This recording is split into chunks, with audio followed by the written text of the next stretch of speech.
this winter it was going to be a dry one. What happened? Well, you know, all the cards were stacked for a wet winter. It was a good-sized La Nina. 82% probability that we would have a dry winter, but in the end it just turned out to be statistics because the La Nina was overwhelmed by systems that came out of the Arctic.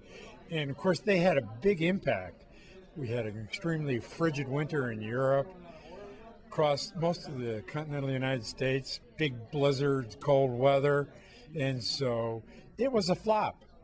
Except when you look from Arizona to Georgia and into Florida, it was definitely a La Nina winter. So although California dodged the drought, most of the southern tier of the United States is looking at a real dry spring and summer. So La Nina and El Nino are maybe not the perfect predictors that the media has made them out to be.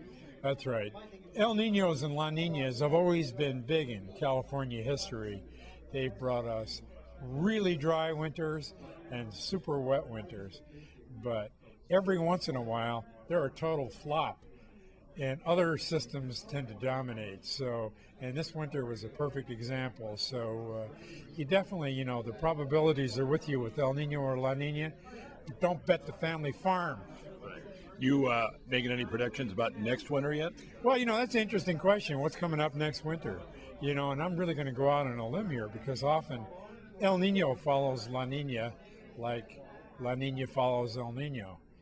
But there are some indications that the La Nina that was a flop this winter could return again.